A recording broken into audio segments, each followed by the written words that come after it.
What is shaking, everybody? Friday.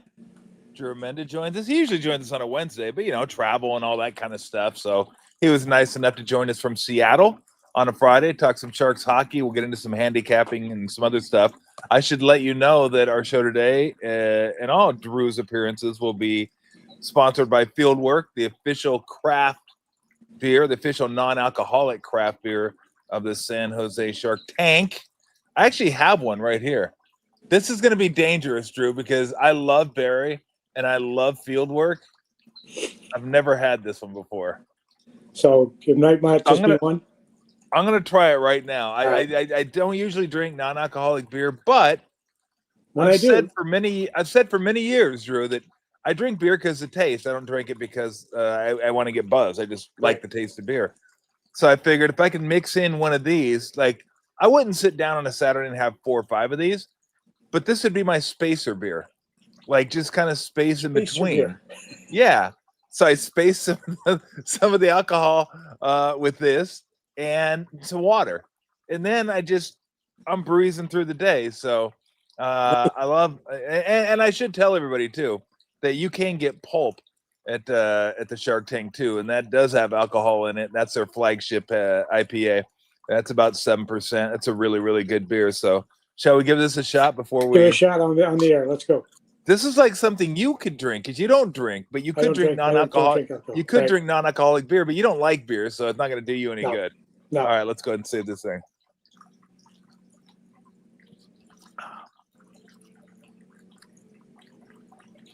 Not bad. Not bad.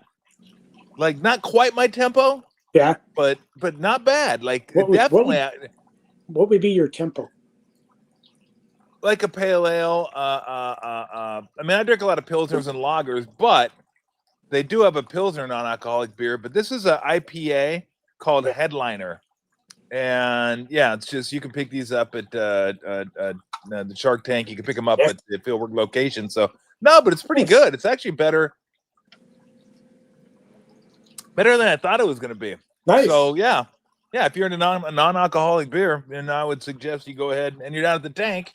Which I'll be there. I'm going to be there with Barry on the 16th of December versus the Flames. So you are? Yep. Oh, nice. Hope we give you a better performance against the Flames this time than we did last night. Well, Drew, look, they've had a few of these games now where they maybe not deserved to win, but they have won. I mean, Florida owned them after about the midway part of the second quarter. Owned them. They end up beating Florida. That was a huge win. Minnesota, you could say that could have gone two periods, Minnesota was the better team. Yeah, and so Minnesota, they beat Minnesota. Last night was about as dominant, and I'm going to call it a 1-0 game because they score with 8 seconds left, empty netter.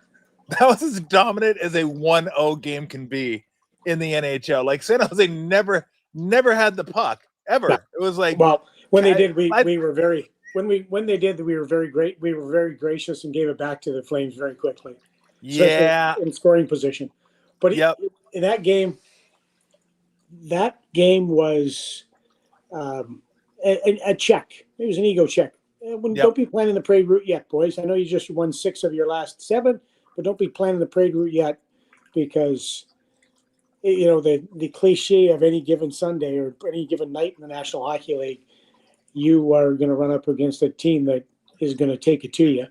The Sharks were as bad as I've seen them this year as far as puck management, as far as not being able to generate any offense, as far as not being able to close and play defense. Yet still, Macklin Celebrini makes Dustin Wolf from Gilroy, California, have to make an unreal save in the slot or in the crease to be able to. Well, where the hell else would you make a save, Remenda, you dumbass? You're not like going to make a save in the corner, but be able to. Sometimes I do that. I do that all the time. When I do that when I'm on a game, I'll say, he passes the basketball or something like that. And I'm like, as opposed to a traffic cone that he might be passing when he's on the court. Sean Madison, our producer, I'm very literal, and I get mad. Like I don't like. Yeah. You can't pre-scout. You're scouting. You can't pre-record. You're recording. You can't pre-sell. You're selling. You can't pre-buy. You're buying. You can't pre-soak. You're soaking. You cannot leave your feet on a body check. You can jump and hit. You can jump. You can hop. You can elevate. You can even ascend. You can leave the ice. You can leave the ice, but you can't leave your feet. Exactly. And midair is another one. Well, what's midair? Yeah, or tripped up. That's a very common one. So every time I check myself or catch myself all the time when I say dumbass things like he made a save in the crease. Well, yeah, that's kind of where it's going to happen. Anyway, before you continue on, let me give you another one. In football, when they say, "Oh, he caught the ball at its highest point," I'm like, really? I go, that guy can really fucking jump then, can he? He caught it like 35 feet in the air and high pointed it. Like, what are you talking about? He caught it at his highest point, not the ball's highest point. There's nobody in the history of the earth can get the ball at the ball's highest point. That's good. That's another one. Exactly. Yeah. There's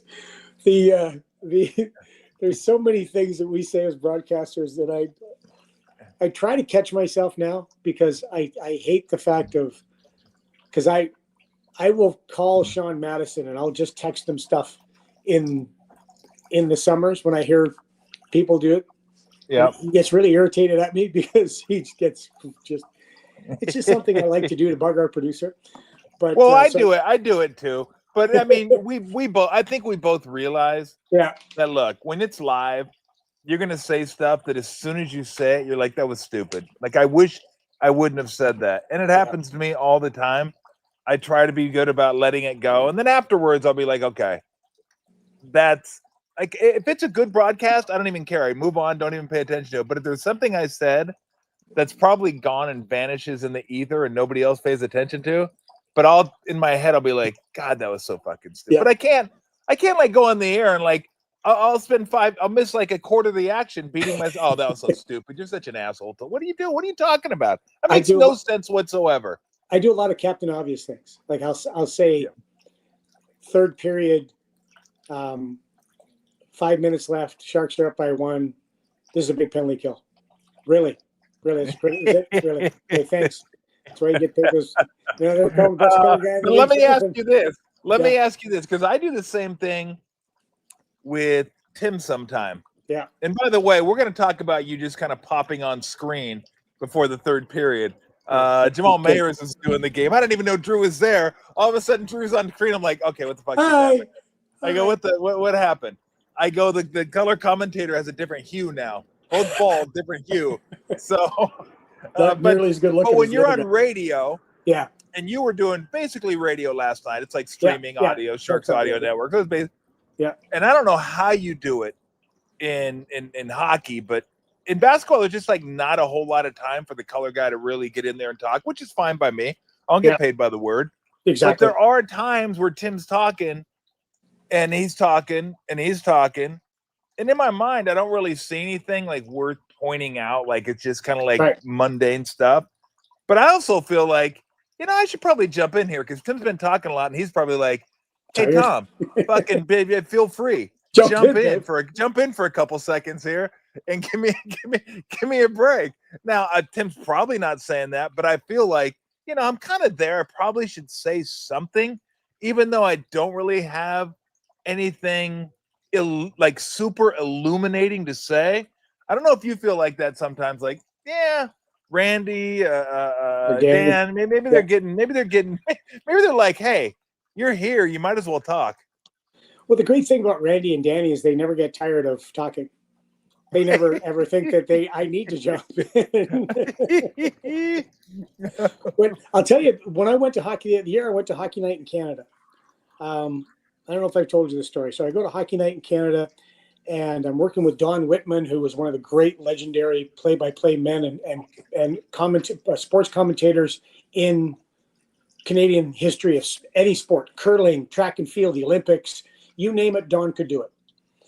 And then I also got to work with the great Bob Cole. Bob Cole just passed away. Bob Cole's legendary as far as Canadian hockey broadcasting history. Okay, he is the legend. And he was a little older, at that time he was, he's quite a bit older than me, but he was Bob Cole. Yeah. As the irreverence, I'm trying to think of a guy in the States that I could compare him to, and really, you would have to compare him to the greats in the States as far as Vin Scully or somebody like Scully, that. Dick Enberg, Yeah, Costas, guys like that. Yeah. So Bob, the first time I worked with him, I know for a fact I don't belong there, right? So we're in Vancouver, and he would come to Vancouver once a year because you always did the big games in the East. He'd come to Vancouver once a year because his family was there. And I'm working with Bob Cole, and I'm nervous as hell working with him. And because I've heard the stories already that year. So he comes and he goes, Drew, I know you probably heard some stories about me. He said, there's only one thing I want to tell you. Don't be afraid to shut the hell up. And I went, excuse me, Bob? And he goes, you color commentators think as soon as I stop talking, you've got to start talking. You don't. If there's nothing to say, if there's no insight, if you don't have anything smart to say, then just shut up. Let the game breathe. And he said, and I've got face-offs. I went, okay, Bob. Third period, my producer gets in my ear and goes, Drew. I went, yeah. And he goes, now we were just checking to see if you were there because we haven't heard from you today. I said, it's Bob Cole. What do you want me to do? It's Bob Cole. And so the best lesson I ever got, later, his last game that he did on Sportsnet, I happened to be at the game because the Sharks were playing the next game in Edmonton. And I saw him and Mr. Cole, I walked over and said, Mr. Cole, to Remenda, he goes, of course, young man, how are you doing? I said, good. How are you, sir? We had a nice little talk. And I said, this is it, eh? And he said, yeah. And then he said, by the way, you figured it out. And I went, pardon me? And he goes, do you remember? And I said, I remember everything working with you. And I know what you're going to say about shutting up. He went, you figured it out. And I almost cried because I was so touched by it. But finally, I got it right. So I don't mind if I don't have anything insightful to say, I shut up. I like you said, I don't get paid by the word. Yeah, no, I feel like I should do the same thing. I do. Yeah. For the most part. But if the ball goes up and down 4 times, I'm like, Jesus, I probably should say something. You jump in there. Because Tim's, I in my mind, I'm thinking, Tim's probably like, Jesus, what are you doing over there? Or if you checking your phone? What do we got? We're checking out of town. So I gotta take this and then I'll be right with you. Out of town scoreboard? Like, what are we doing over there? But I agree. I agree that we should be able to, and all announcers should let the game breathe. Yeah. As much as possible. Like I don't think there always needs to be a void filled. Yeah. I think you got to treat fans as smarter than that.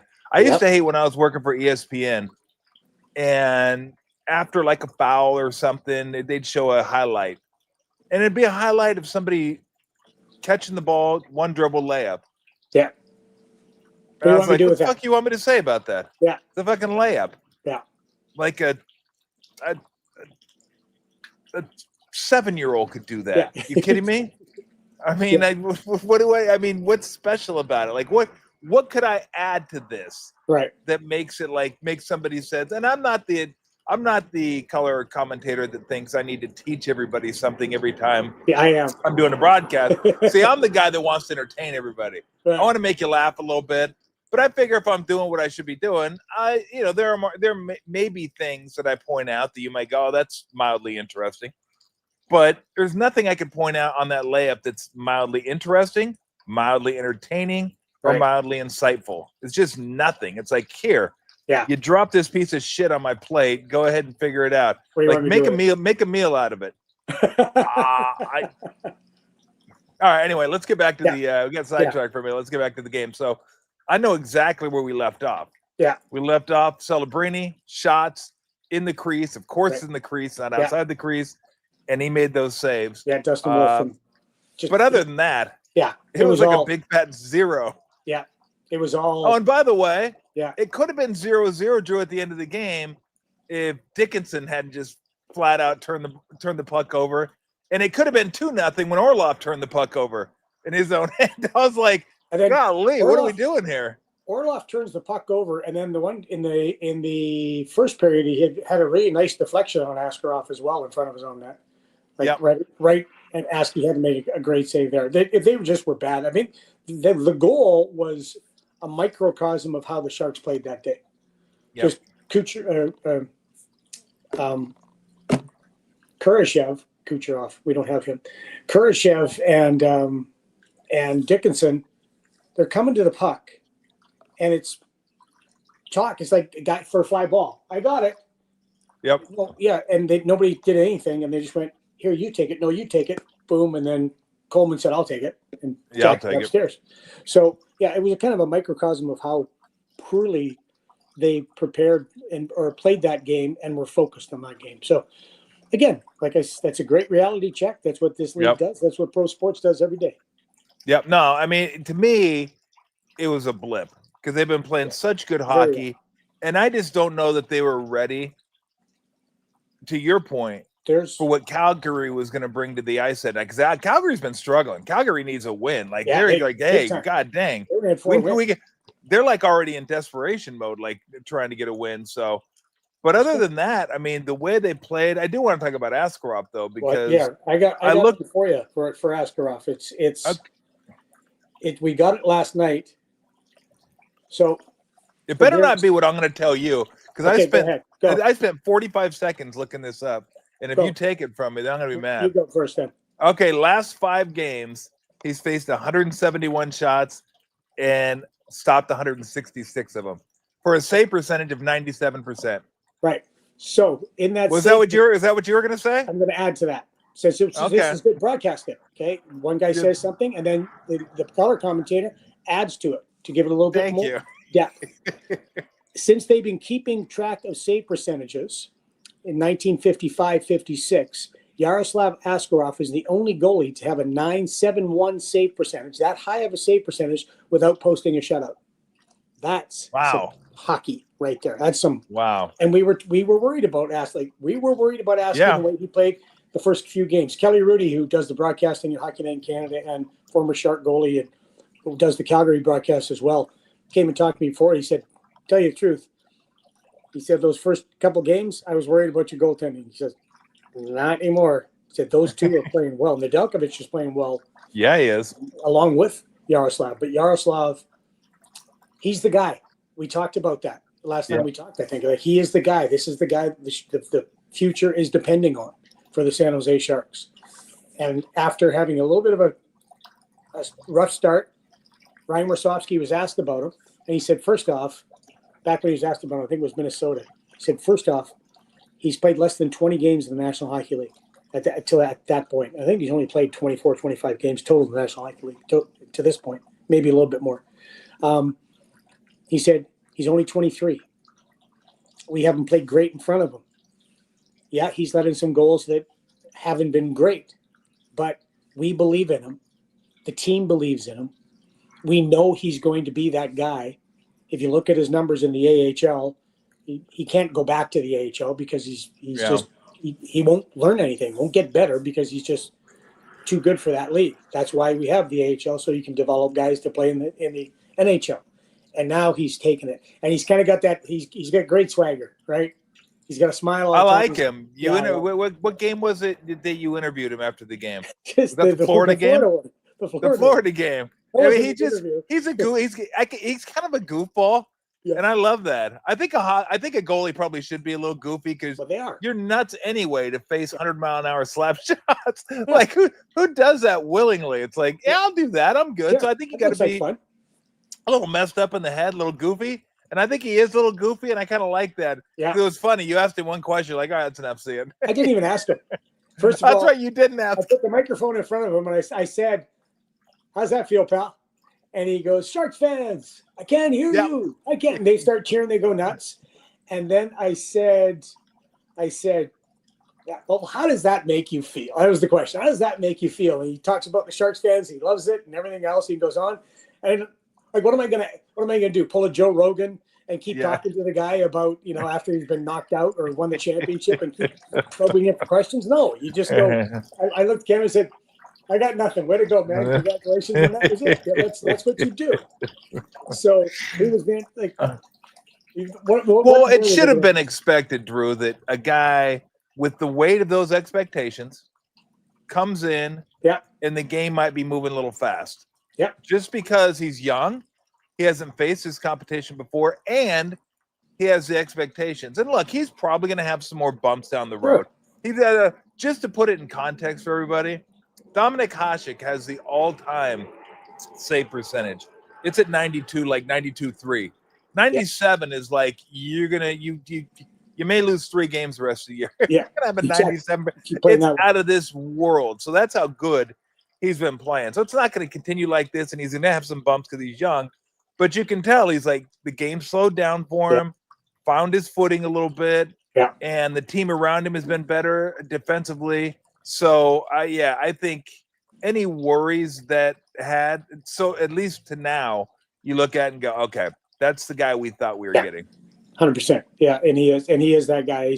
What I love about goaltending.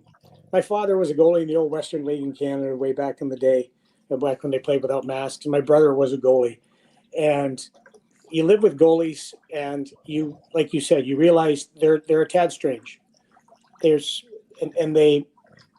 I'm not sure why anybody volunteers. I asked my dad though when I was little, I wanted to play goal. He went, "Nope, no, you can't. You're not playing goal. Your brother plays goal. I play goal. You're not playing goal." I went, okay, and so I was a really bad right winger. But when they work at it now, you look at the Sharks and what they've done with goaltending. It's a goaltending. Like Devin Cooley, who plays for the Flames and is from San Jose, California, played for the Sharks a couple of years ago. He talked about working with Yevgeny Nabokov and Thomas Spear and Askey and all the goalies that we had there. He said the goaltender situation with the Sharks from the organization point of view, we've got Yevgeny Nabokov, the best Sharks goalie to date. You've got Ryan Miller, who played in the National Hockey League. He's a great goaltender. Didn't win a cup, but was one of the top U.S. goaltenders ever. You've got Thomas Spear, who is widely considered one of the best goaltender coaches in the world. And then you've got them all working together to work with the goaltenders. Like, development is key with the Sharks and their goaltending. And the goaltenders love it, because back when I was coaching, it was, who the goalie coach, I told you, the goalie coach was me. It was Jeff Hackett. And me. All of a sudden you're facing 40-mile-an-hour slap shots, and then you go to the NHL and there's 80 miles an hour. That's not a very good situation for you. So, and I didn't know anything about goaltending besides you should try to stop that one. Get in front of it. Exactly. So now you've got guys who are the game's developed to a point now where coaching is and getting in and talking to the goaltenders and getting them on the ice and working on things and watching video is really important. It used to be that you never talked to goalies. I'm not talking. Daryl Sutter. I'm not talking to them. I'm only going to screw them up. Why would I talk to them? You just, that's now they put the work in. And that's what Askarof's done. He just got himself better. And it's because of the Sharks organization, the way that they have approached now every single position in coaching. Tommy, when I was coaching, we had 3 coaches on the ice. Sometimes 2, because sometimes I was upstairs doing video and I didn't have time to go. You know how many coaches they have now? 7. Yeah, doesn't surprise me. Yeah. Just like hoops. Yeah. There's more specialized coaching going on, and that's why I think maybe the goalies were able to recover from their rough start. Yeah. Skinner. What was the story last night, and is he going to be on the shelf long, or it's not good? He was in a walking boot last night. Okay. That was ugly. I thought Jamal Mayers brought up a point. I thought maybe it was the way that the foot went up like that. Maybe I thought it was just a ruptured Achilles, but I don't know. They haven't said anything. You know how they are in the National Hockey League. Oh yeah, lower body, upper injury. Thanks, yeah, I appreciate that. Yep. But he was in a walking boot last night, and I admired the hell out of him as he was down there, and you knew he was in pain, and he tried to work his way off the ice like that. He's a pro, but he's going to be. I think he's going to be out for a while, but. I thought Yeah. Reeves was going to be out for a while. What the hell do I know? Was it my imagination, or did they split up Smith and Celebrini at the end of the game? That's And if because so, were they trying to? Is that because Skinner? Because Skinner was out, so he just kept Okay. double shifting Mac. He just kept Got rolling Mac out there as much as he could. But honestly, Smitty didn't have a great game last night. He gave the puck away a lot. There's standing away. Yeah, it was definitely a giveaway factory last night. I mean, without a doubt. It's like Jeremy Roenick in warm up. What's that story? What's the Jeremy Roenick in warm up story? He would spend more time flipping pucks to the crowd, picking him up and throwing him to the kids. Yeah, than he would actually warming up. By the time warm up was over, there's like 5 pucks left for the guys because he was here. It was great. Man of the people. Great dude. Great love JR. Love him. Love him. I mean, I love watching Roenick play just because he was really good. Yeah. And he was kind of a badass too. Yeah. Like he got in there and mixed it up, and you could fight every once in a while. Like he could handle himself. I argue, and we don't talk about it enough. That Game 7 performance against Calgary in San Jose, after the Sharks lost Game 6 in the playoffs, that Game 7 performance, I think he got 2+1, was one of the best Game 7 performances of all time by an individual for the San Jose Sharks. It was incredible. And then on the bench, when they knew they were going to win, we had him on the bench, and he was like, he couldn't wait to get out there. Great performance. Yeah. Classic. All right, so tell me a little bit. And you talked to him. For those who don't know, didn't get a chance to watch the game last night. Jamal Mayers was doing the color along with Randy, and Drew was down with Dan doing the Sharks audio network. Yeah. And then I didn't know that. I just thought maybe Drew had the night off. And then Drew pops up before the third period. I'm like, where the hell did Drew come from? Well, he's watching the game just as a fan, just popped in there to talk.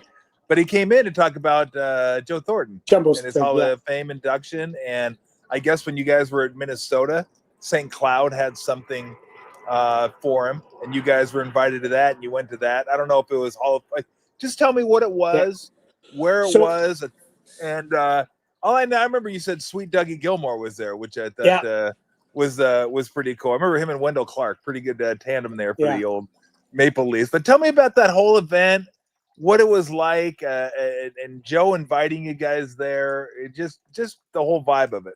So Joe has always been, if you're part of it, you're part of the team, you're on the team. He was since day one, he did that.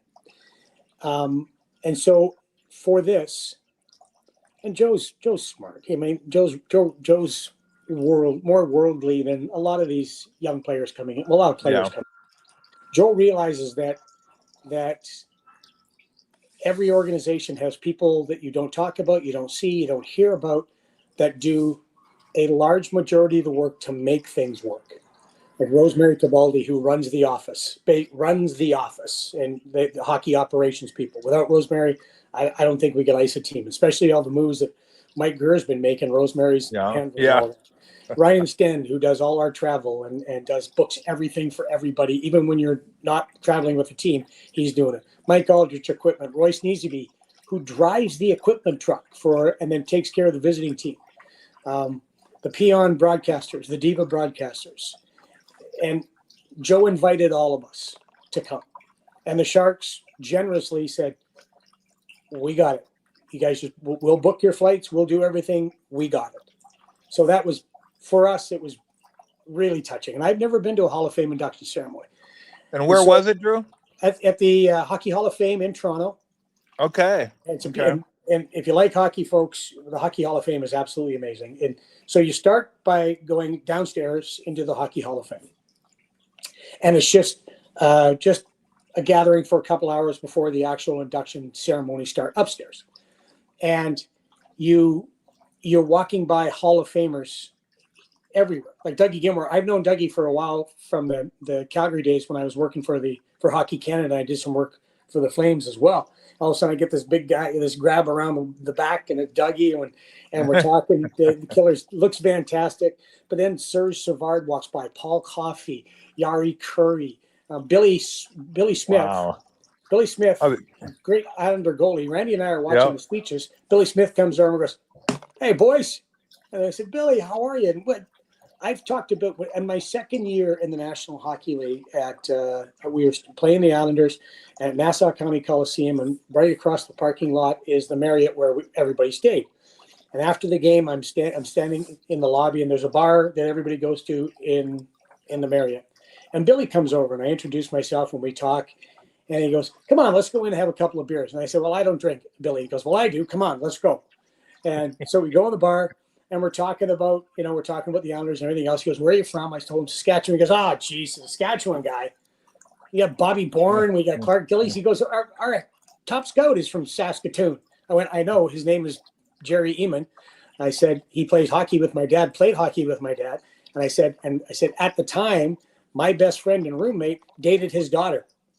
And he went, "See, how many people are in Saskatchewan? 5, 6? What is it?" And he's such a great dude. So we talked, and you see all these Hall of Famers, and then all these hockey. Now, when you saw him, Drew, did he whack you across the shins? No, he didn't, which was really nice. But he did give me a little elbow when I came into it. So, but it was really nice. And I'm a guy, as you know, the older I get, the less I like being around crowds. We had some great couples from San Jose came, like 4 or 5 couples from San Jose flew in because you can $500. You can come into $500. Wow, Canadian. So, and you come in and they were there. It was really nice. And then when the induction ceremony starts, people go upstairs. I didn't know that your ticket can get you upstairs or cannot, or keeps you downstairs. I had to keep some downstairs ticket, which was fine with me because sitting in there and listening to those speeches, with the exception of Joe's, and McGillie's, that was fine with me. And then at the end, they leave and you hang out for a little while and then go back to your hotels. But it was really amazing because there were so many people that came because of Joe. The St. Thomas Mafia, where he's from. I mean, every time I turned around, "Hey, said, "Hey, you're the Sharks broadcaster." I said, "Yeah." And he goes, "Yeah." I said, "What are you guys here for Joe?" And they said, "Yeah, absolutely. We're from St. Thomas." I said, "I know, because I met a bunch of you all over there." It was great. And the thing that you realize is that how regular people these superstars that you've watched for years are. They're just they're just really good at hockey, but they're nice people. There's Brian Burke was there. Billy McCreary, referee, was there. Billy McCreary's terrific guy, and he's one of the few referees who actually talks to me. He's a Hockey Hall of Famer. It was just a really nice night, and what meant the world to us is that Joe thought of us, and that's Joe. Yeah. That's Jumbo. So that was nice. Then after that, we didn't do the game in St. Paul. They had a thing for Jumbo, but I went home to Saskatoon to see my boys because, I'm the type of dad who in September goes out for cigarettes and never comes back. So that's not my line. It's my son Davis's line. My son Davis said to me, he says it every year after he got a surgery. Davis goes, this September, he goes, "When are you going for cigarettes?" And I turned and looked, I went, "What?" He goes, "When are you going for cigarettes?" I went, "Oh." I said, "Thursday." He goes, "All right." And he goes, "Be seeing you, I guess." See ya. So I went home, saw the boys, and then met the team in Calgary last night. And so Randy went home to Edmonton to see the family, and then he got to Calgary. Great. Yeah.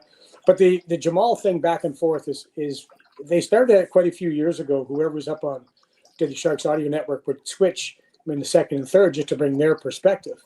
Oh, okay. I've argued against it as much as I can. I can't get out of it though. I've argued it from when I'm doing the audio network perspective. I just said, what they see me 70 times or 68 times a year, so they don't just that. But last night we got to talk about Jumbo, so that was no, exactly. Yeah. And look, Joe should go in the Hall of Fame. His beard should go in the Hall of Fame. Oh my gosh, that thing is the most glorious facial hair I think I've ever seen. I mean, not only is it just perfect, it's like dense, thick. It's got the 2 stripes. The 2 stripes are what makes it. Yeah. Like the two stripes are just perfect coming down. I mean, it just like if you wanted a beard, that's what you'd ask for. Like I'd like to have Joe Thornton's beard. Yeah. Yeah, like I want that one. The one you don't want is the mine. Brent Burns beard. Oh my gosh. You don't want the Brent Burns beard. Like, too stringy. Like I said, look, it wouldn't surprise me if Burns during a shift reached in there and there was a chicken wing stuck in his beard. I go, that's what that beard is. That is a straight hobo beard, like where popcorn's in it. There's popcorn in it. His wallet's in his beard. It's just kind of dirty. And what's Joe's like Gene Hackman in Unforgiven when he said to Richard Harris that why he shaved his beard, because I was tasting the soup I had for lunch for like 5 hours later, something like that. Yeah, that's Burns. That's Burns, but it fit Burns. It like totally fit Burns. Like Joe's beard is regal. Yes. Like that's a regal beard, right? Yeah. And then Burns is maybe the beard of a serf, maybe a peasant or it's just straggly and it's Burnsy. It is Burnsy. But it's totally Burnsy. Yeah. The other cool thing was for Joe's Michael Haley was there. Rafi Torres was there. We talk about who Joe played with, but he knew how important Michael Haley and Rafi Torres are. Doug Murray came from Sweden, said to his wife, honey, it might be my only chance to do this. And they were very close. Douglas Murray was very close there. Douglas Murray's, such a wonderful guy. Yeah. Joe Pavelski came. Patty Marleau was there. Nice. The guys, Logan Couture was there. The guys that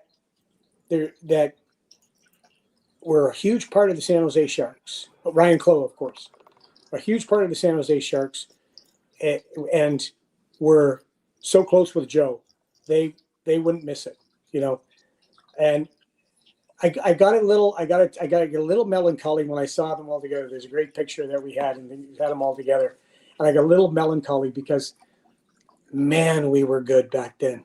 We were so good and should have. Well, you should have. We didn't deserve to win. Nobody deserves it. You earn it. Nobody deserves. That's another line from The Unforgiven. Yeah, I know. Yeah, deserves got nothing to do with it, kid. One of my favorite lines in the deserves world. got nothing to do with it, kid. And then he kills Gene Hackman. It's fantastic. I love that movie. Yeah, exactly. Sorry if I spoiled it for you. Sorry. But that's like, I think it's okay. Yeah. It's over 20 years now. Now they remind me of the Cavaliers. Yeah. One of the best teams I've ever seen to not win a championship. Yeah, but it's great that those guys. It just shows you how much Joe meant to that team. And I said on an interview that when they asked me about Joe Thornton, there's not been a guy in my remembrance in the National Hockey League who has changed a franchise like Joe Thornton changed our franchise. Yeah. No, I agree. Yeah. Did somebody stand up during his speech and go, shoot it? No. Shoot it more. He told me one time, he goes, my wife even tells me that. He goes, I get sick of people telling me to shoot the puck more. So remember in Vancouver, we lost to Vancouver. Then the next year we beat him 4 straight. But the game we beat them with the 4th game, we beat him. Patty Marleau scores on the rebound on a shot from Joe Thornton. Okay. In San Jose. And that was the game where he kept poking Henrik Sedin in the nose when he was talking to the. Remember, they were both talking to the ref, right. And he's poking him in the nose, just pretending he's pointing somewhere where the face-off is going to be. The funniest damn things ever. And Henrik, being Henrik, is such a gentleman about it. He just kept stop it. Stop it like you do with a cat. Stop it. But Jumbo shoots the puck, rebound, boom. I go downstairs after the dressing room, and one of the first things he says to me, I'm walking just to say congratulations, buddy. And he goes, "Hey, are you happy now? I shot the puck. Are you happy now?" I said, "Yeah, I'm happy now." That's him, though. He understands that, I don't shoot it. I pass the puck. That's why I've got a billion assists and the DB hockey database. And you see all the assists, you go, yeah, okay, I guess he knew what he was doing. Yeah. I mean, I won't put him in the same category as Nikola Jokic, but he's because Jokic is a superstar that would rather pass. Yeah. Now they're different because Jokic scores 28 a game too. He pretty much just does everything. But there are certain guys that that's the way they're wired. And that's the way Joe was wired. Right. Yeah. And I think everybody just thought, well, look, this is one of the best hockey players on the planet. Look how big he is. Look at the space he could carve out. Why doesn't he get the puck to the net more? And the more you watched, I mean, it didn't take long to realize that's not who he was. That's not who he is. He was more like Steve Nash. He was wired to pass the puck. He had a unique ability, like Gretzky, to see that open ice and know where guys were going to be and give it to him there. But he just didn't. And he wasn't wired that way. He was wired to get other people quality looks at the net rather than force it himself. Yeah, just the way it is. Yeah, and that pass to Patty Marleau in Dallas, the behind the back from the boards to the back. I know that was one of the greatest passes I've ever seen in my life. Yeah, one of the greatest ever. I have a feeling Celebrini's probably gonna have quite a few like that before he's all done. It's so funny you bring up Billy Smith. For those people that don't know who Billy Smith is, goaltender for the Islanders. And if you want to see how hockey's changed a little bit, go back and look at highlights of people getting in the crease when Billy Smith was the goaltender. And that's the reason I brought up when I told Drew, did he whack you in the shins? Billy Smith used to beat the shit out of people. Like, if you wanted to go, those were like, they say, oh, these guys go to the tough areas. They go to the tough areas. And I'm always like, they don't know what tough areas are. Go to the crease when Billy Smith was goaltending. That was a tough area. That's like going down the alley of Compton. Like, that's rough. Like, you don't want to be in that neighborhood. Can you see this? Wait a minute. Yes. That's a guy coming in the crease, and Billy Smith is decking him. He's not taking it. He's decking him. It's so good. Yeah, it's fantastic. That's and if you would come around the net against Billy, he would go post to post and then swing his stick. Yes. Like that's why you said, did he take your legs out? So brutal. The first move would be his blocker and the stick coming across. So you were getting in the pads, sometimes a little bit higher, and rest were like, yeah, whatever. What do you want me to do? Yeah. Crazy. It was just absurd. Yeah. Just absurd. Yeah. Oh, man. All right. So you got the Kraken tonight? Tomorrow night. Yeah. Tomorrow play them, play the Kraken, and then go home, and then Utah and LA. And we're going to have the LA night is, and not the wrestler, not WWS, the wrestler. LA night. That's a Joe Thornton. That's the Joe Thornton night, right? Yeah. And it's going to be great. So it's fantastic. And then we're in it now, kind of thing. And to beat, when you look at the game, you said it. The game has a way of just equaling you out, giving you that humility check that you need. It will be interesting to watch now. The last few years, when the Sharks have had a stinker, they've followed up with another stinker. Yeah, their response is going to be very interesting. Todd McClellan used to say, and he got it from Jacques Lemaire when he worked for Jacques Lemaire in the Minnesota organization.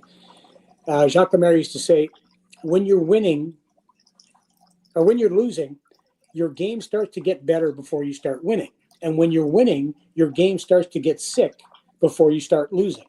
So the last two games, maybe three, even when you talk about that Florida game, the goaltending is what has won it for the San Jose Sharks. So the Winnipeg game, I thought the Sharks were right on it. I thought they were bang on. They played a very hard, heavy game against a very hard, heavy team. And now you've won three. You won three that were you had to bounce back in the third. You had to have a response, and then you got some terrific goaltending and fantastic play by Celebrini, and you win those games. Celebrini and others. Sorry, I shouldn't just say Macklin, because Will and Colin and Dickinson and a few other guys just played really well, made key plays.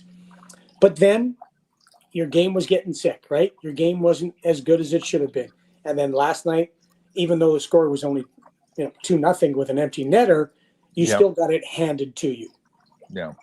And so now the response after beating this team 6-1 last time you were here, just 10 days ago, let's see what you got. Are you ready to go when the puck drops? Are you ready to play as Mary says, the right way?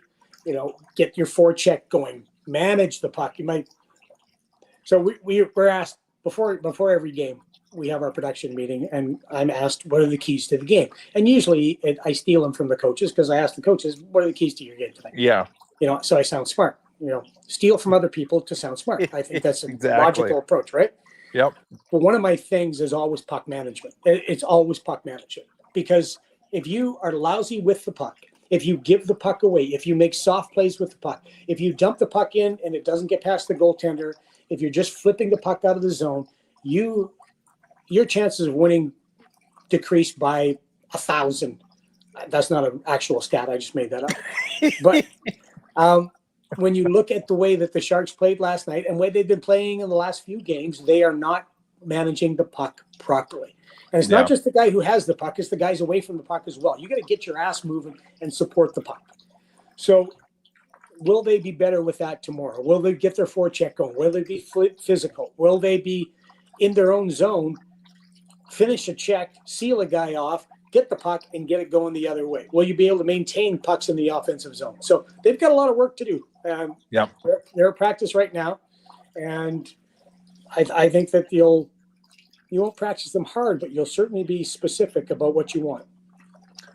No, I think I think you're absolutely right. And then look, there's still we talked about it before the season started. Like, it feels like they're no longer on the ground; they're on the ascent.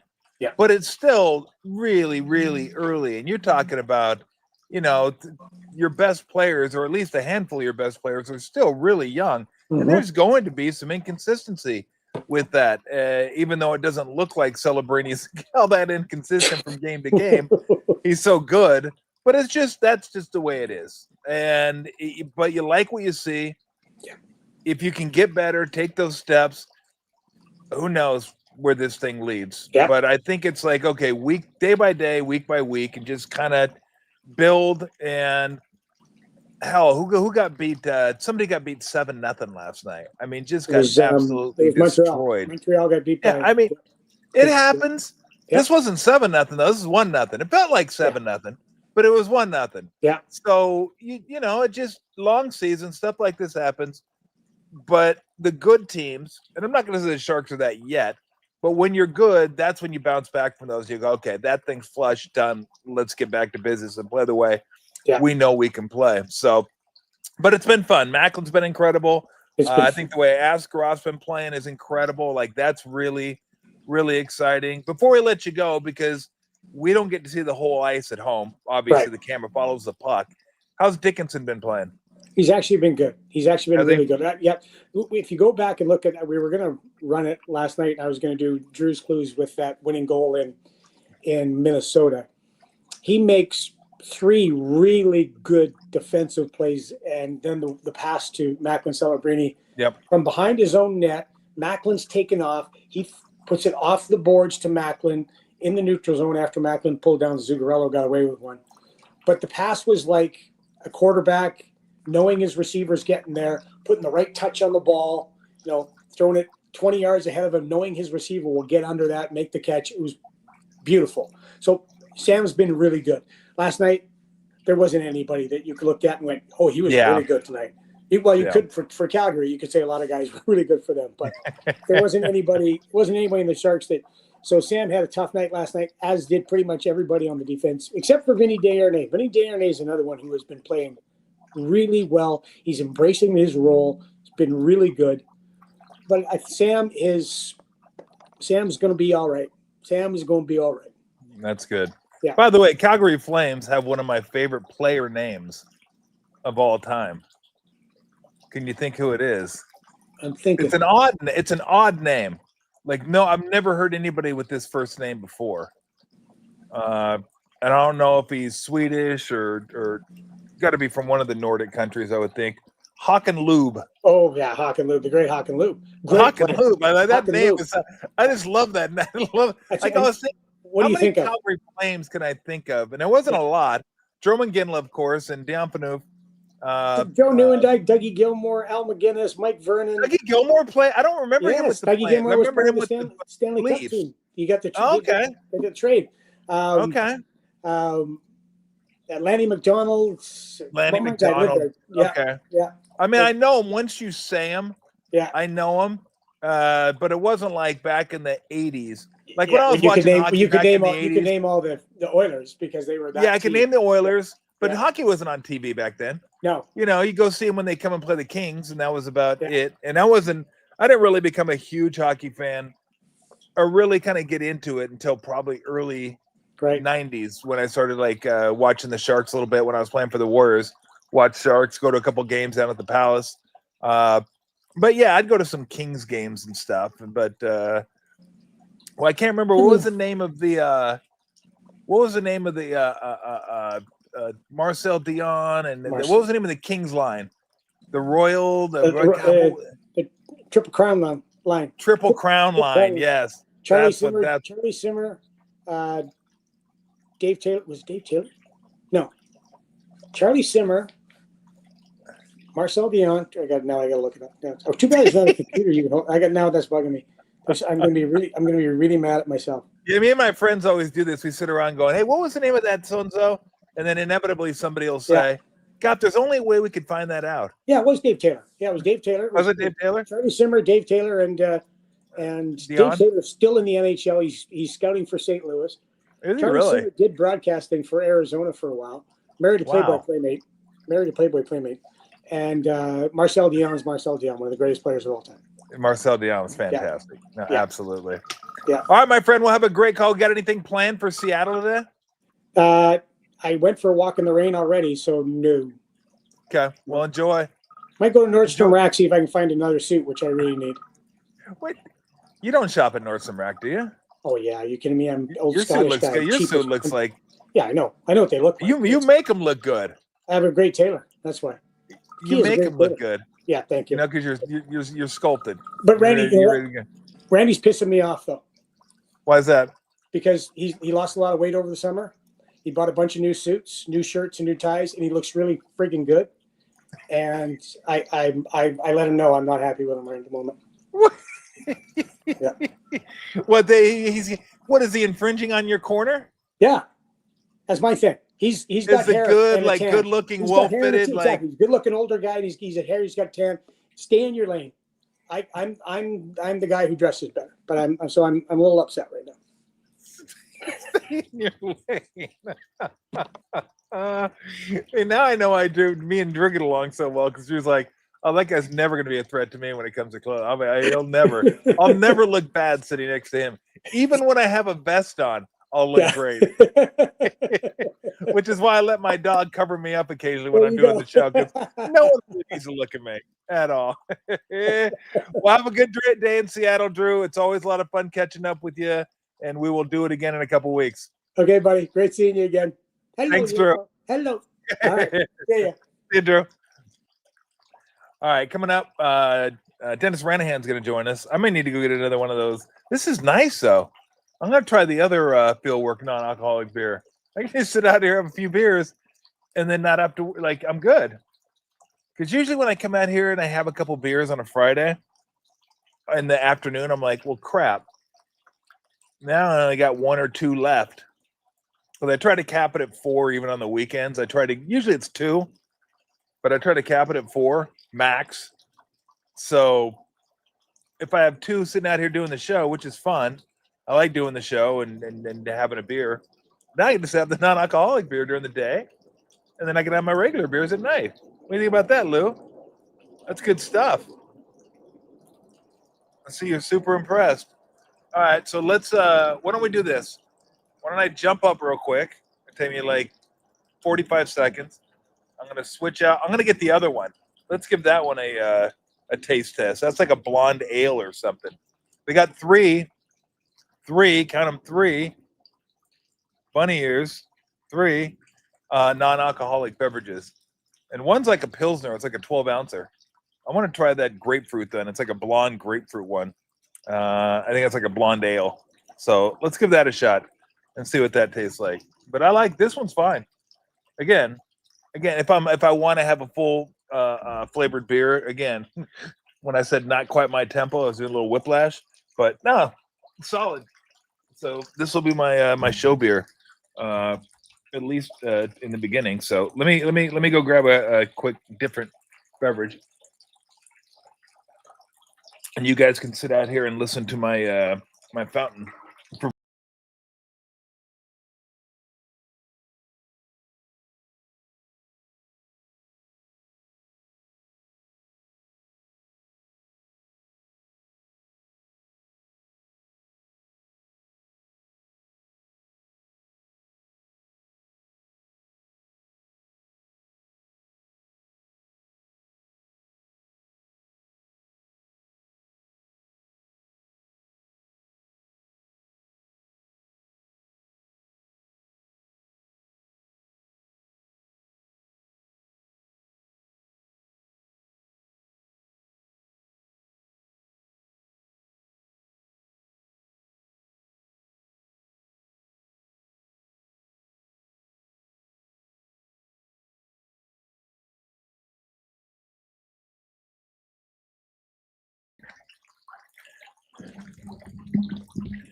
All right, let's give this one a shot. Let's see what this one tastes like.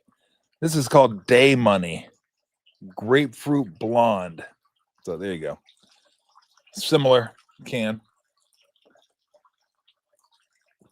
I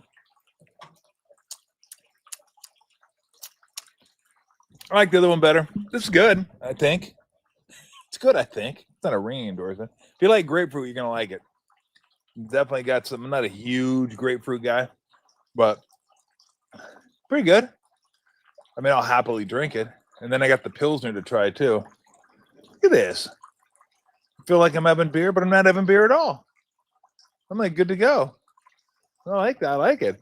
So Dennis Ranahan will be joining us shortly from Quackside Sports, pigsfootball.com. No Dr. Bob. Dr. Bob will not be with us today.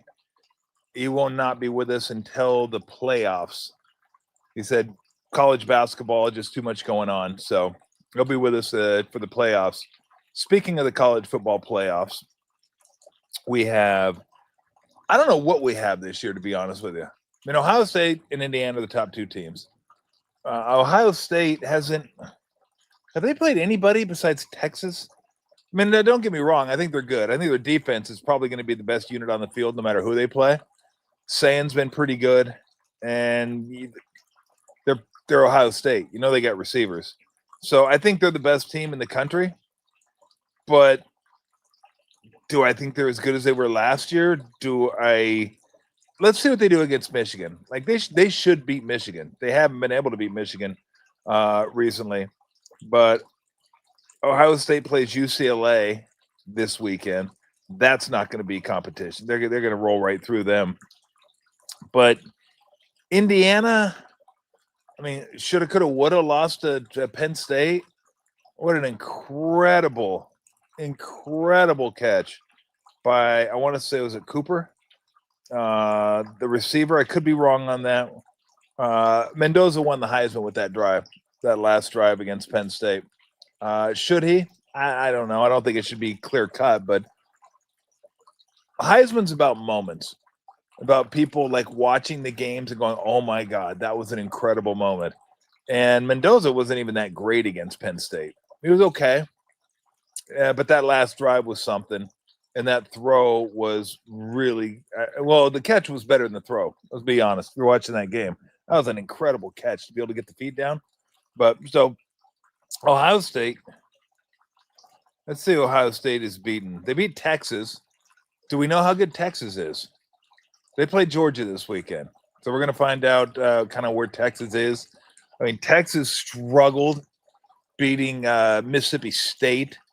They played really well against Vandy until the end, but they had to hang on to win that game. So Texas beats Ohio State beats Texas. They crush Grambling State 37-9 against Ohio. At Washington, I thought was a pretty good win. Minnesota, Illinois by 18. Illinois is not bad. Wisconsin, Penn State was just, that was after Aller got hurt. Purdue, then UCLA, then Rutgers, and Michigan. So I don't know. Like, Bama's beaten some really good teams, but Bama hasn't been that impressive. Like, they win, but so what do you value more? Do you value dominant victories against teams that maybe aren't the best? or do you value tough competition where maybe you don't look great? Like Alabama could have easily lost at South Carolina. Alabama, I mean, they looked okay against LSU. It wasn't special against LSU, and LSU's been kind of a train wreck this year. So I don't know. And look, I said this last year. I'm all in for the playoffs. Like, I like the playoffs. I'm glad we have the playoffs. We never needed 12 teams. Ever. We barely needed 4 teams in college football playoffs. There were years in the college football playoffs where we needed 2 teams. Then sometimes 3. And occasionally maybe you need 4. But how many blowouts did we get in the first round of the college football playoffs when there were 4 teams? A lot. So 12 we never needed. But it's better than a meaningless bowl game where guys aren't going to play. At least you get more games where teams are going to play their guys. And guys want to play because it's the playoffs. Even though the games weren't close last year, it's still better than having a meaningless random bowl game. Like, look, you got a couple good games. Texas ASU was a really good game. Notre Dame Penn State was a really good game. Texas Ohio State. But the first round, it wasn't very good. Penn State crushed SMU. Notre Dame crushed Indiana. I want to say the only good game was that Texas-Arizona State, or that might have been the second round. I'd have to go back and look at all the first round games from last year, but I know they weren't good. And everybody was bitching and moaning. I was like, what did you think was going to happen? What did you think was going to happen when 4 teams is plenty? And now we have 5 through 12. Not surprising, but whatever. That's fine. I'm okay with it. I'm again, it's better than a meaningless bowl game. But I don't know who's going to be the team this year. I don't know who. Ohio State's probably the best team. They're going to play Indiana in the Big Ten championship game. Is it Bama? Is it Texas A&M? Notre Dame's been playing good, but the 2 best teams they played, they lost to. They lost to Miami in Miami. They lost to A&M at home. Then you have Alabama, who I thought the loss to Florida State would age better than it has. It hasn't aged well at all. But they continue to play ranked teams and continue to win. So that's a big one. I think Georgia is solid. Although with Gunnar Stockton and the defense isn't normally what it is, could you see Georgia winning a couple games? Yeah, I could. This year, I could probably see 5 or 6 teams maybe sneaking in there. How good's Oregon? Oregon looked good early. That Penn State win hasn't aged all that well. It was a really gritty win that they had at Iowa. So I don't know. It'd be kind of interesting this year too, though, because I don't know that there's a team out there that I look at and say that team is clearly the best team in the country. I don't think we have that. So the playoffs ought to be interesting, but it probably end up being blowouts in the first round. All right, let's go to, I think Dennis has joined us from Quackseye Sports, pigsfootball.com. Hello, Dennis. Hey, how you doing, Tom? Good to see you last night. I'm glad your book signing went well. A nice crowd out there. It was a good crowd, and thank you very much for being there. It's I always appreciate everything we do together. I think you're one of those quality individuals that people, if they knew you off the set and knew how you treated your family and were such a great husband and father, they'd appreciate even more than your banter on the air. And so my appreciation for you attending last night again, Tom. Well, I appreciate you saying that, but again, I think American standards are at a level now where they'll accept anything. So, but I'll take it. I'll gladly take the acceptance. All right, let's see if we get some winners this week. I've come up with 2 that I found intriguing that I kind of want to pull the trigger on. I want to talk to you and see what your thoughts are. The first one is Cleveland at home against Baltimore. Cleveland's been really competitive at home this year. They've beaten the Packers at home in a game maybe they didn't deserve to win, but they hung in there long enough for something good to happen at the end of the game, so they did win the game. They lose to Minnesota, but lose by 4 in that game. I forget, I had it written down, but I left it somewhere. But I think they've lost by 4, and that's the most they've lost by at home. And they've also won a couple times at home. They killed the Dolphins at home, but big deal. Baltimore, on the other hand, I still think the defense is just okay. And now they're going on the road. Not that the Browns are a juggernaut by any means, although Quinshon Judkins has been pretty good for him out of the backfield. And Gabriel's been okay. And the defense has been stellar. Now they're missing 3 starters, possibly. They're missing their defensive end, right? Denzel Ward's a guy that may not play, and then the defensive tackle Collins may not play. So I might want to look into that closer we get to game time. But the offense, Dennis, I didn't think looked great for Baltimore last week. Apparently Lamar Jackson's dealing with a banged-up knee, which maybe takes some of the running out of the equation, which I think is huge for that offense.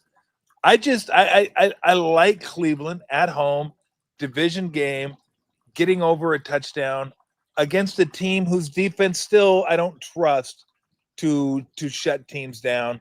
And to be quite honest, the offense that I don't think is nearly as explosive as it was to start the season when everybody was healthy. How do you see that one? Well, first of all, as we know, Baltimore started the season 1-5, and that one win was over Cleveland. I think the score was 41-10. And as you say, okay, that's Cleveland on the road where they have more trouble.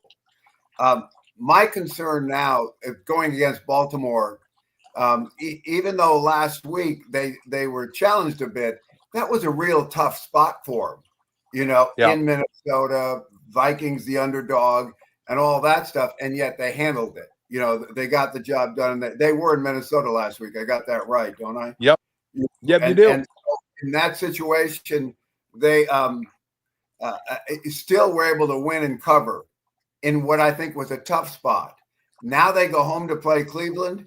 They beat Cleveland last year 35-10 to close out the season. They beat them this year 41-10. Now they're at Cleveland. Yeah, tomorrow though. Yeah, they're at Cleveland. No, Sunday at Cleveland. Yeah, you said go home. Yeah, I wouldn't bet them if they were in Baltimore. I'm only betting. No. I may have said go home, but I do know where they're playing. I don't know a lot of stuff, Tom, but I do know where the Ravens and Cleveland. They're going home and then going to Baltimore and then going to Cleveland. Yeah. The first game was in Baltimore, the 41-10 game. So now we're in a situation where Cleveland at home has had more success, but not against Baltimore. Not against Baltimore, not in this spot. What we've got now is the Ravens, who, after a 1-5 start, I think fall into that same category that the Rams were in last year, when they started 1-4 and then went ahead and won the division with just you can't take any more prisoners along the way. You know that every game matters. If Cleveland was coming into this game 8-2 or something, and had a lead in their division, okay, this is the kind of game you might let slip away. But still, in their division, chasing, Pittsburgh, they're in a situation where I don't see them having a letdown. I would not bet against Cleveland. And I think the idea that Lamar Jackson does have a knee that kept him in limited practices this week, but as Harbaugh said today, he is going to start. I think they'll handle him. And I think any kind of a tweak they have against Harbaugh, we're concerned that, his leg might be an issue or something else, is actually feeds the motivation of Baltimore, that they're going to have to do whatever they're going to have. No, I think Baltimore wins this game, and I think they cover the spread. Wow. Baltimore could be a play for you guys?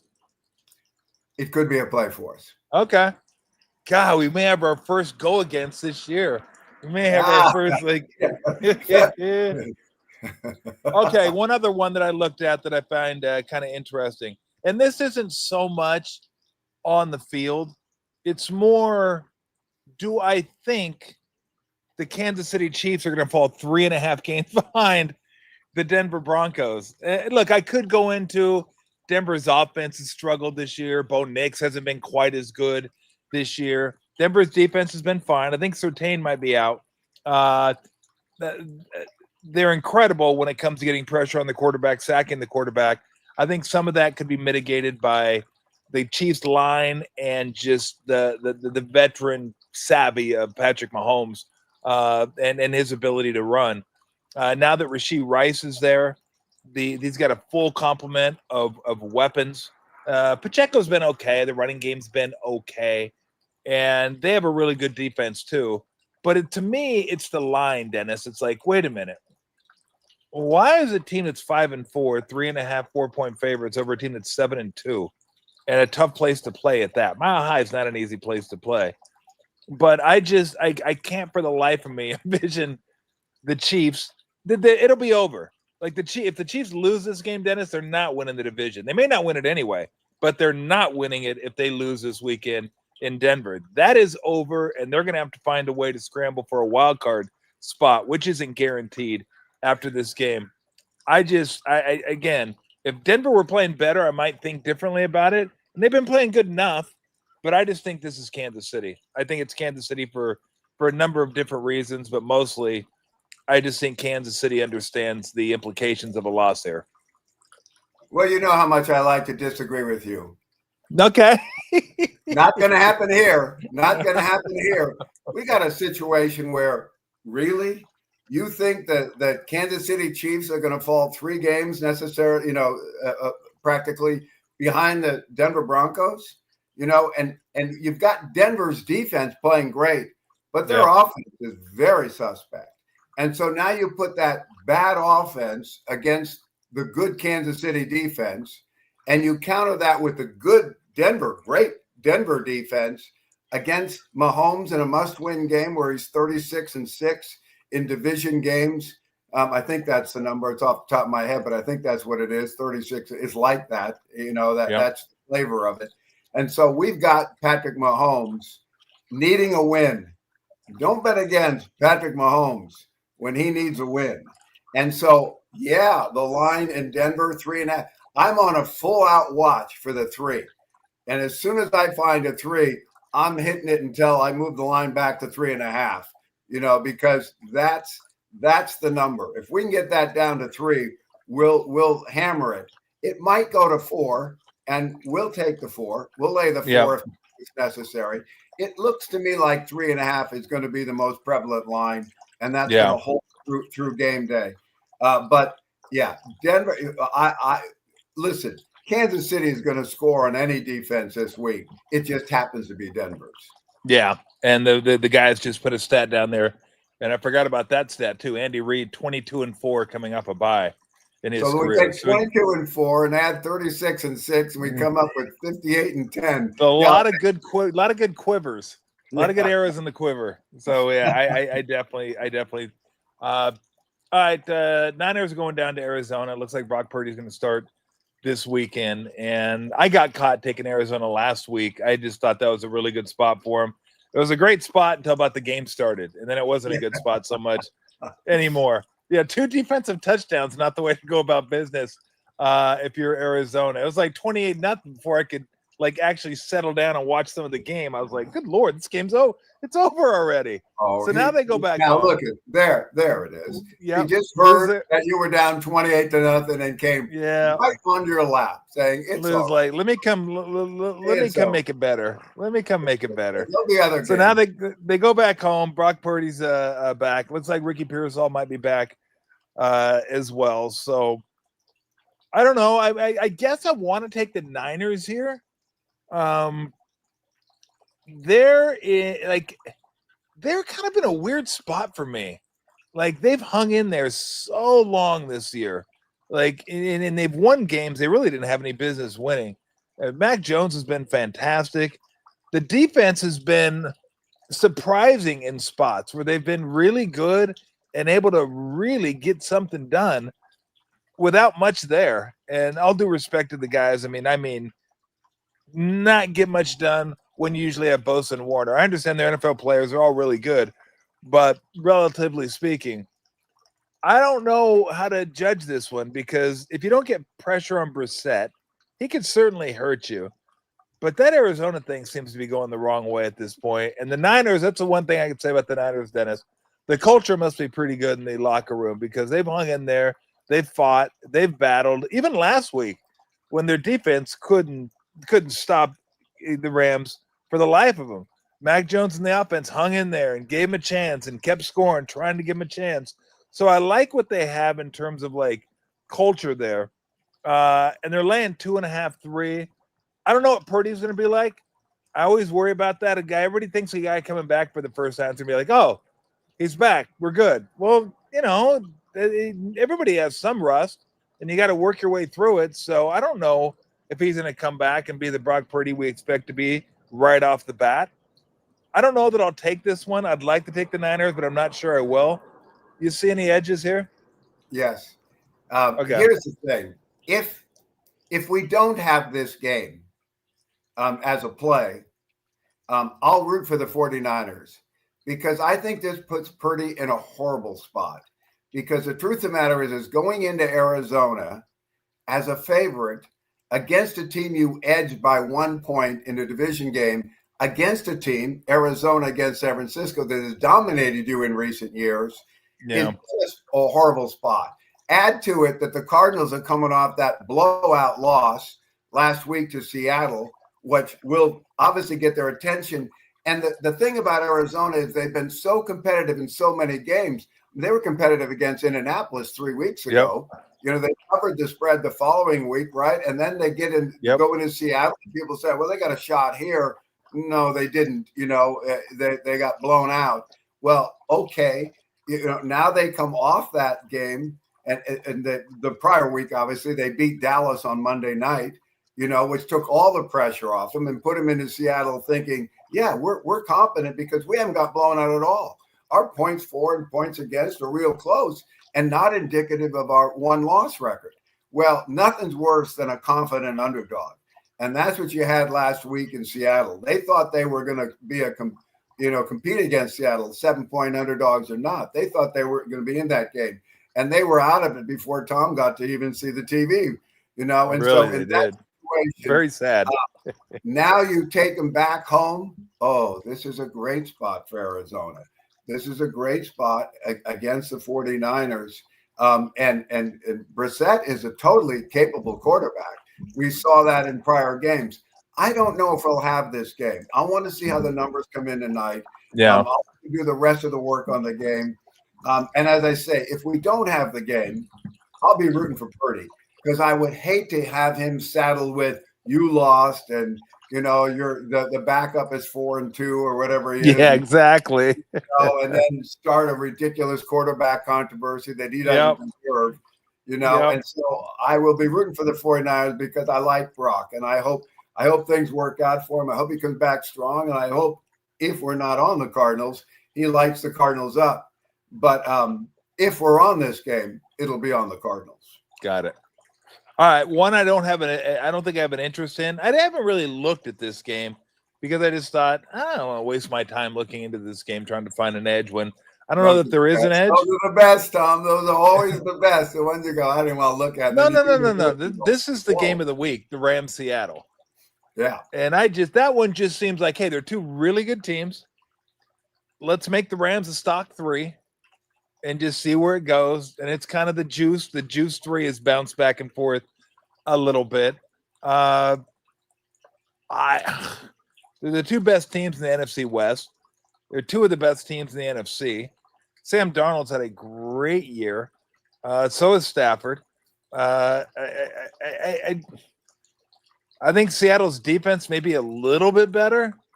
Not much. Rams offense maybe a little bit better, not much. I don't know that there's a whole lot there to separate these two teams. And it's just a game, Dennis, where I'm like, okay, what's going to decide this game? Is it going to be a turnover? Is it going to be a special teams blunder? Is it going to be a call from an official? Or is it going to be something that, we didn't factor in? Somebody having a great game there or makes a great play. Again, this is just one of those games where I think, okay, I just want to sit back and watch this game. I don't want to have a wager on it. How about you? I might have a wager on this one. Okay. and it's interesting. Seattle has played so well, and Darnell has played so well, but the Rams might be the best team in football. They started out 1-4 last year and made it to the playoffs and blew away the Vikings in the first round and gave the Eagles a tougher game than anyone else did in the postseason. Yeah. And now we get to a situation this year where they lost that 49er game. We know how close they were to possibly winning it when they met the first time down in LA. And since then they went, oh, no, we're back. We're not messing around now. They're not going to give up first place. They're not going to surrender first place to Seattle on the road. The Rams are the better team, the better history. I love their coach. Nothing against, the Seattle coach. Yeah. Heck of a job up there. But just the depth of confidence. Now, on the other side of the coin, you don't get a home field advantage with Los Angeles. No, you don't. And so you're paying the price on the spread for being at home without having a home field advantage. Yep. And that's on my charts, a bit of a disadvantage, so that makes the play tougher than it could be if we just had the kind of advantage that the Broncos have in Mile High, or, that the Bills do it, at their stadium. You don't get that kind of advantage here, but I don't think they need it. I think they're just the better team with the more experience. And I can't see Seattle going into LA and taking first place away from the Rams. So the Rams win. Will it be by 3 or more? Well, that's why they have point spreads. That makes it a tougher, dicey call. But I'm on the Rams side in this game. Okay. Yeah, it's incredible. The Rams and the Chargers play 17 road games a year. I mean, it's insane. It really is. Like, I don't know how well Seattle fans travel, but I know Niner fans go down there and take over that stadium. Like, when you have to go to a silent count in your home stadium, that's a problem. That's a problem. Well, think of this too, Tom. The Rams played the playoff game against Minnesota last year on a neutral field.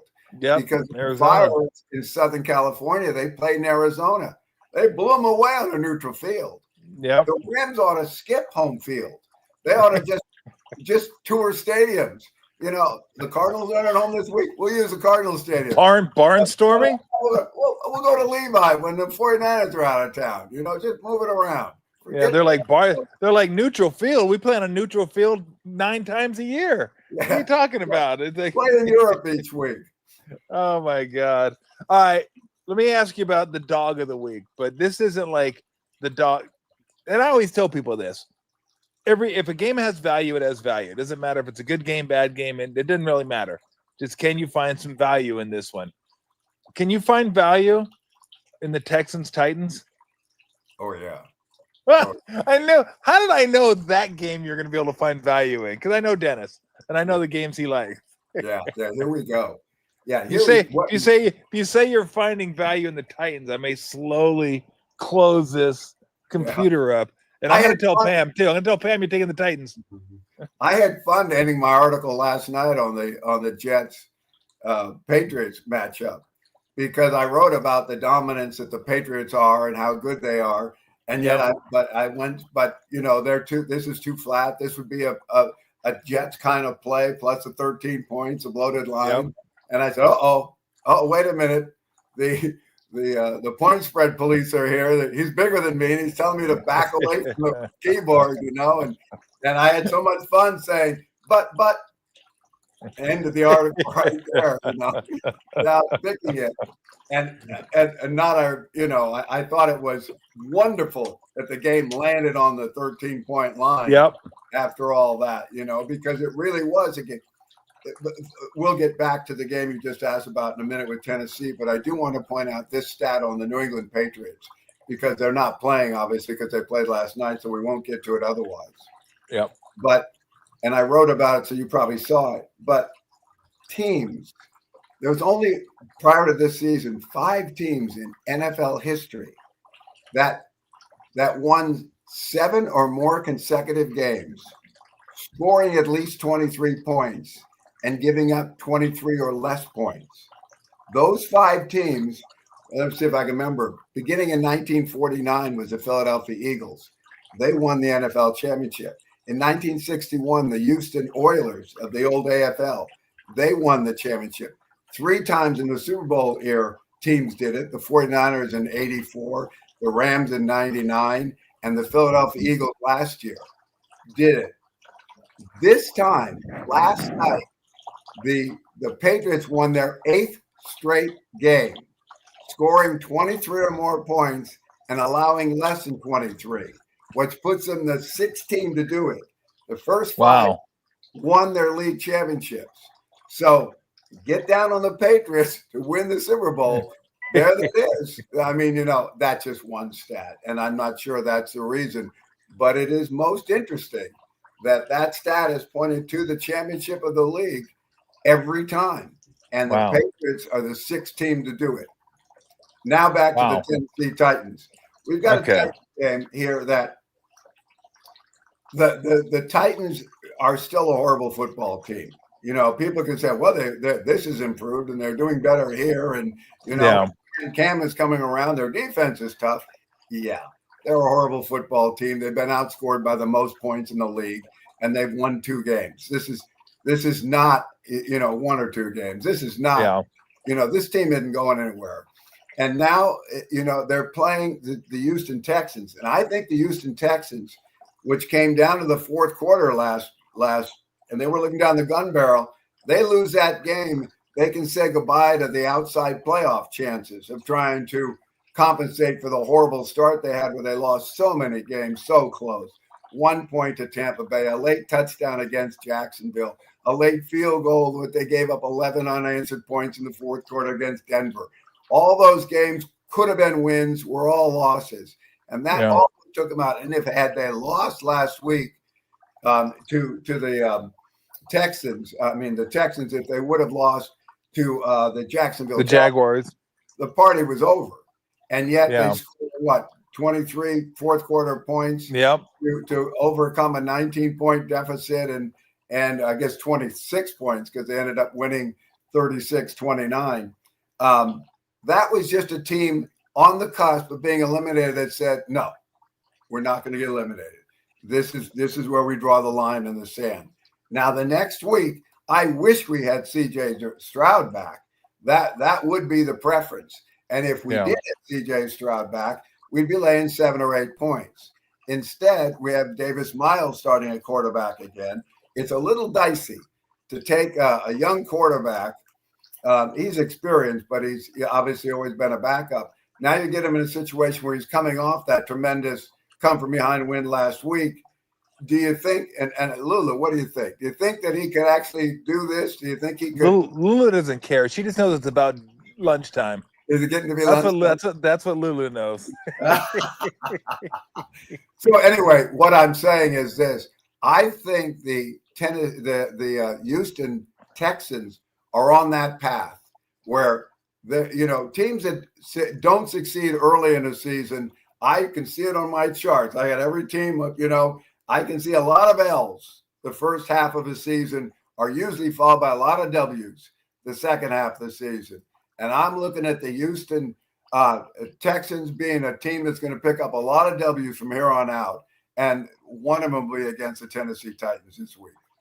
Yeah, I could definitely see that. It scares me a little bit with Mills being the quarterback, but he put up 292 yards last week, and the defense is really good. The Texans have a really good defense. The best defense in football. They're all, but last week we fell double digits behind because of the special teams and the offense turning the ball over. That's what put them in the hole. The defense is tough as nails. Yeah. All right. Let me ask you one last. Well, I want to ask you one last one. Then I'll let you pick a game if we haven't already picked the game that you really like. Because we had Houston last week, and that was a fun one. That was a nice one to be that far behind and come back and win. Even though I knew that Ogden was suffering in the meantime, I was like, that's a small price to pay to win a bet. But this week, I like his Jaguars against the Chargers. at home. I still don't think Lawrence is any good. Like I think Lawrence is, although I think he's better than my son thinks he is. My son just shakes his head every time I mention Trevor Lawrence. But I go, great Lawrence too. Great, what is it about our kids, Tom? Great hair. No. But I like him this week. I like him this week against the Chargers. I don't know. I mean, I thought the Chargers were one of the best teams in the NFL, like after the first month of the season. And then after that, and I know it's because, look, it's hard for Herbert to do what he needs to do with both your left tackles out, right? Alt's out, Slater's out. It's tough. Then you lose both of your running backs. Although that kid Vidal's not doing too bad for him. The running back, I think the rookie running back out of Troy. But that's a long flight all the way to Jackson. I mean, of course, it's a long flight. It's Jacksonville. And I think the Jaguars are feeling like we kind of let one get away last week. And the Jaguars' defense is usually pretty reliable. Last week it wasn't.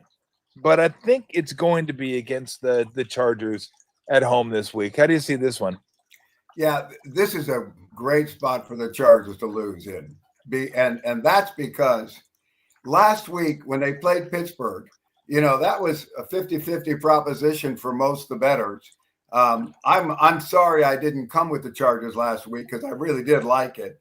But I didn't pull the trigger on it because I don't have Pittsburgh figured out at all. And so you have to admit sometimes, I don't know, and so I let that game go, even though I thought the Chargers got it easy, 25-10. So now we got a situation where the Chargers have that win easy. This Charger team has been very, I use the term immature in how they've been playing. They go and have trouble against the Miami Dolphins in Miami when they shouldn't have had to. They lose at home to Washington when the Commanders are no good. And that week, everybody bet on the Chargers. So many people bet on the Chargers. I got off it. I said, I'm not going to stand in that line. I loved the Chargers early in the week. I thought they were as good of a play that there could be that week.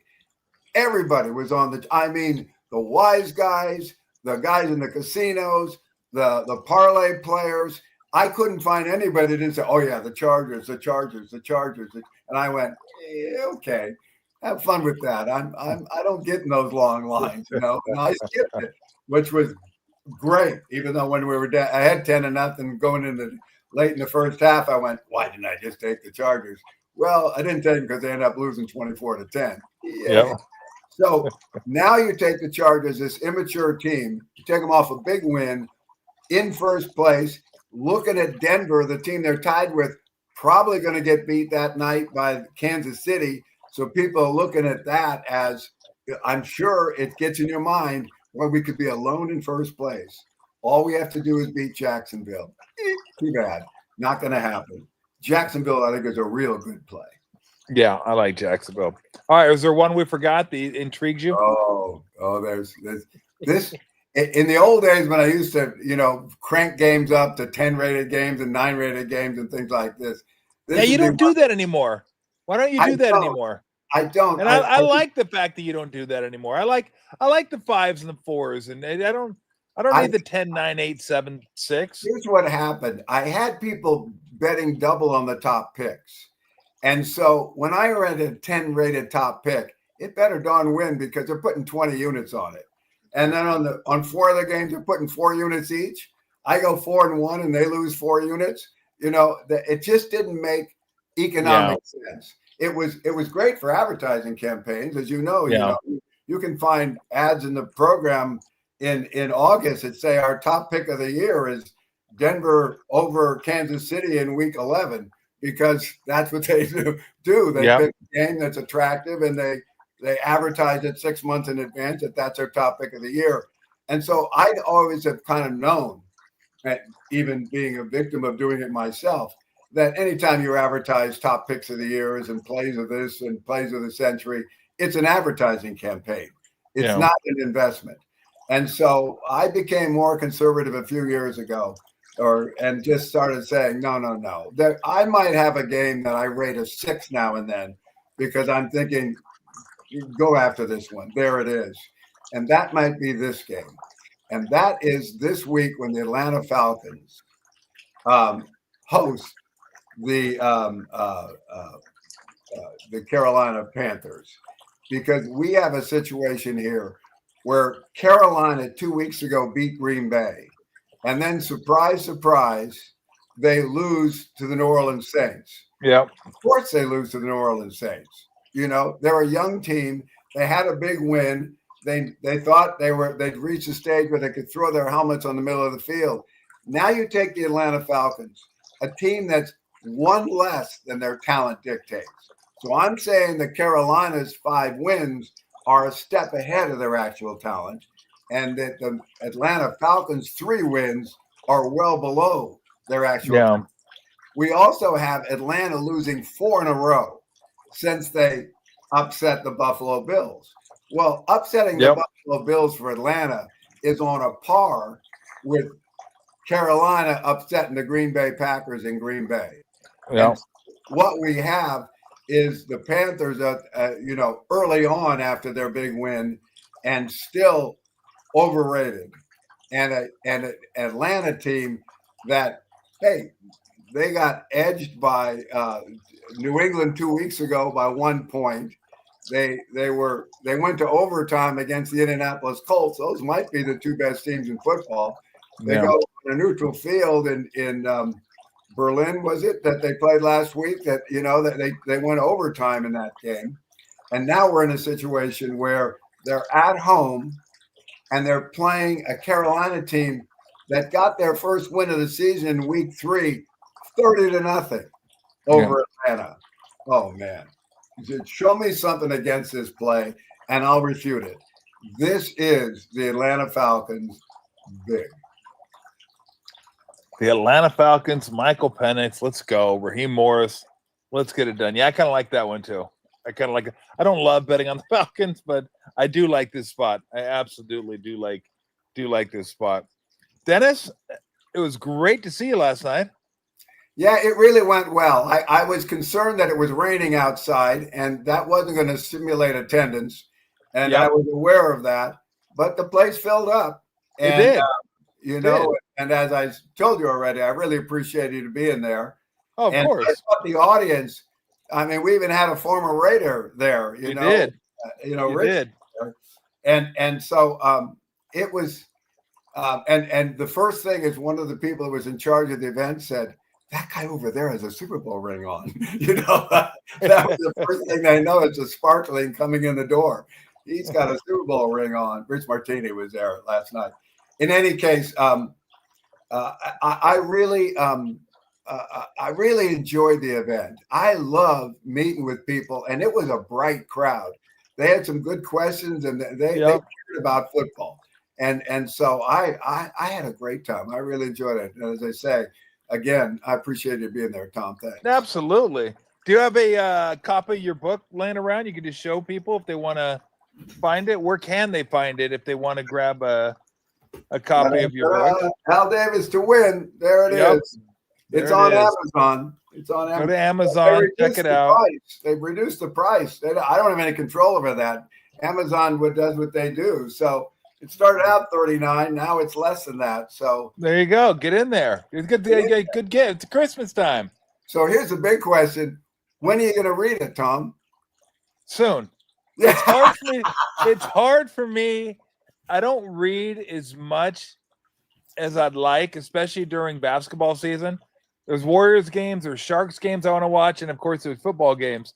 So during the summer, I try to read. You know what? That's why I wouldn't mind COVID coming back, because then I could get a lot of reading done, Dennis. If COVID came back and they shut down sports for a while, I could really start to dig in to all the books I've been putting off that I want to read. And I don't know, I don't need the 2 years of COVID. If I could dial it up for maybe just give me, I don't know, 7 weeks of COVID. That would work perfect for me. Then we won't have to disrupt the schedule too much. We'll still get March Madness. We'll still get all the playoffs. Maybe wait till after the Super Bowl. Then give me 7 weeks of COVID. Then I can get my book reading done. and then we're back.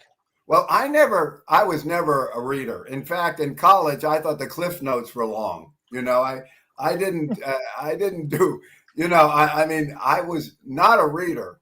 And yet, and it kind of coincided with COVID when we had it, I started reading and I found something amazing.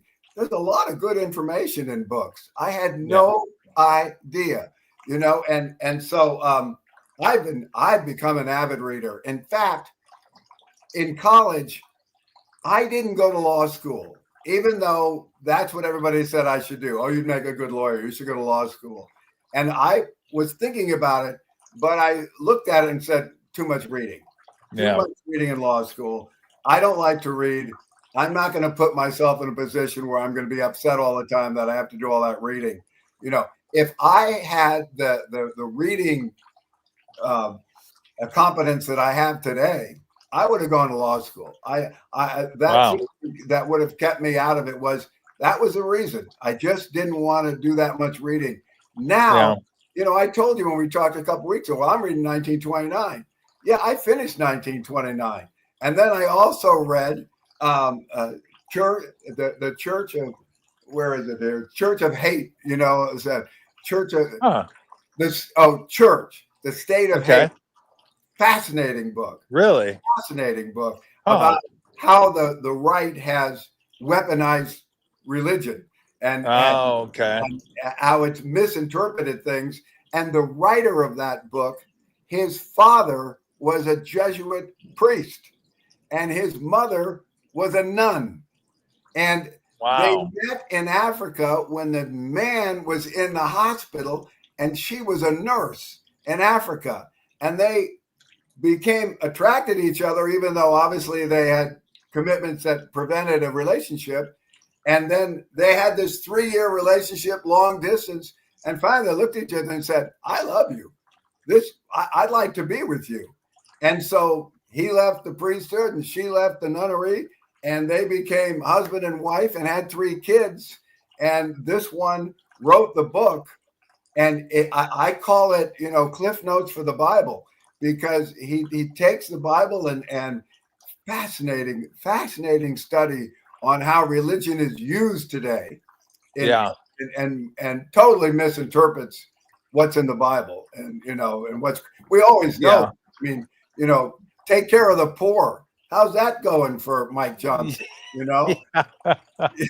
Well, he preaches that, he's the religious type, Really? Yeah. Really? Yeah. Religious type? Not so much. Yeah. Yeah. The last book I read was the Earl Weaver biography, which is really, really good. And I was grinding my way through it's called The Hammer of the Witches. And it's about the early early witch hunts over in Europe. And it's a grind to read. It really is. Because they translated it from the original text. So it's not so much a story about it. It's how they went about prosecuting suspected witches. And it's kind of crazy that people thought that way. And some people accepted that.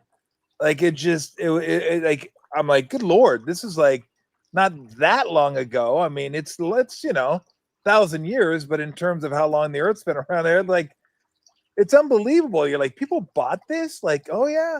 A lot of people believed in this stuff. Not everybody, of course, but so yeah, it's more like a text than it is like a flowing book. So it's kind of hard to get through. I'm trying to get through it. That happened for me. I read the book about the Nazis and the entire thing, and it's a Bible-sized book, and it was long. And like that, Tom, it was hard to read because it wasn't a story. 1929, the way that he does it, it's like a novel. You're learning about the economic system, but it reads like a novel. It's I want to get that. Enjoyable. Totally. No, I'll definitely get that. And so some of them you feel like you're reading a textbook. And you're learning something, but it's not nearly with the alacrity that you can fly through a book like that Sorkin wrote. Exactly. Well, have a great weekend. Let's see if we can get some winners, and I'll look forward to Let's talking do to you that. again next Friday. Look forward to it, Tom. Have a Thanks, good week. Dennis. All right, Thanks, you too. All right, bye-bye. Dennis Ranahan, Quackseye Sports, picksfootball.com, and you can go to Amazon, grab his book, Al Davis for the Win. If you have like a Raider fan and you haven't got him a gift, so yeah, Antonio. Liv's like ready. She's like been ready for 15 minutes now. She's been pretty good though. She's been pretty patient with me. This has been a long, kind of a long show, but she's happy. She's just chilling outside, and she'll be even happier when I get off the mic. Huh. Any questions? We have any comments we want to throw out there? You want to get into the Niner game this weekend? We can do that. I mean, it sounds great, Mark, but man, that's 9.7. That's rough. 9.7. That's a big beer. That's a big beer. But I've heard a Crooked Goat. Grain and Blood. That's an interesting name for a beverage. But maybe I'll get it. Maybe I'll try to find it somewhere, and I can drink half and give half to my buddy when he's over. But I don't drink big beers as much anymore as I used to. Like I used to love doubles and triples. I usually dial it back, and pale ales are more my style. IPAs 7 in the 6s I'll go for. Lagers, pilsners, of course. But man, I'll look for it though. I've heard about that brewery, and I wouldn't mind trying it. But boo, close to 10. That'll get you. That'll definitely get you. Yeah, it'd be interesting to see how the Niners do this week. I still it doesn't surprise me that there are those that think maybe they could get rid of Purdy and keep Jones. And I don't want to take anything away from Jones. Jones been good this year. He's not Purdy. He's not as good as Purdy. Purdy's better. Purdy. I mean, again, I've talked about this for the last year or so. Those people that didn't believe Purdy was going to end up being a good quarterback are still hanging on to that notion. And they're going to keep hanging on to it. And anytime he has a bad game or some bad throws, they're going to say, yeah, he's not the guy. He's not the guy. He shouldn't be making $50 million. Well, guess what? In a couple of years, $50 million is going to be like the 10th highest paid guy. And so Jokic for MVP already? 12 games in? 12 games in, Jokic for MVP? I didn't know we were going to take that left turn. I took Dallas, by the way. I took Dallas minus 3.5. And so the Raiders are a mess. And I don't trust them. Now, Dallas defense isn't great. And I'm not a big fan of laying points on the road with a mediocre defense. So, but the Raiders are just Raiders. Raiders are the Raiders. That's all you need to say right now. So I just think their offense will put up Raiders defense no good either. I mean, Brock Bowers being back helps. Had a monster game 2 games ago, not so much last game. But yeah, I took Dallas. I like Dallas minus 3.5 in that game. 4, I mean, you should be able to get a 3.5, I would think. Even low juice 3.5. In fact, today I saw 3. It was juiced up. It was like 3 minus 20. But yeah, don't see if you can find wait. See if you can find better than the 4. And I think you can find better than the 4 out there. And so, but yeah, there's a chance Purdy comes back and isn't great this weekend. I mean, he could be rusty. Been out damn near half the year, more than half the year. So I just think they're better, but they need this one. This is to put them 4-1 in the division. Again, they have some games that they're going to have a chance to win. They're going to be favored. They're going to be favored Tennessee at home. probably going to be favored at Cleveland. Probably going to be favored. They will be favored Carolina at home. So they're going to have some games. I think Bears at home too. That would be an interesting one. That'll be within a field goal one way or the other, I would think. Unless the Niners just start playing really well or the Bears start tanking. But now the Rams game ought to be good this weekend. Like, what am I? We got the Warrior game tonight too. That was a great. What great? I was going to say great game. It was a really good game. Really good game. Steph's incredible. It'll be interesting to see if Kuminga is healthy, and if he is, how much he plays. He didn't play at all in the second half, and that's when they played their best basketball in the second half. So Kuminga is Brandon Belt. Just mention Kuminga. People are interested in Kuminga. It's like Kuminga. I'll say what I said beginning of the year. And I don't say it all the time because, look, I think Kuminga's played good. The first 5 games of the season, I thought he played really well. It's just, no matter what I say, no matter what you hear me say about Kuminga, always know that I feel he should go somewhere else. Just know that. Always know that I feel he should go somewhere else. He'd be better for it. The Warriors would be better for it. I'm not going to say that all the time because I want to give him credit for good games and talk about his bad, whatever. I got to keep it micro. It can't always be macro because then it's always come on there. He could have 30, 20, and 15. I go, yeah, he should be better somewhere else. But that's how I feel. So know that. Yeah, Texas, Georgia will be interesting. What happens if Texas loses to Georgia and then beats A&M? Are we going to have a 3-loss team in the playoffs? Is Texas going to make the playoffs? Pitt's been playing good. They got that freshman quarterback who's been playing really well. Notre Dame is like, always remember the playoffs are a TV show. The playoffs are a TV show. So they want big brands. They want Notre Dame to be there. Who's Notre Dame beaten? USC? Lost to A&M. Lost to Miami.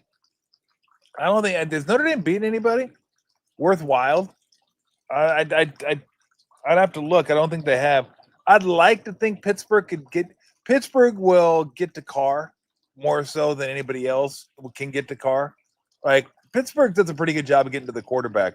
And Pittsburgh's played some pretty good ball recently. So I'd like to take Pittsburgh, but man, Notre Dame's been a covering machine. There you go, coming out. They've been a covering machine.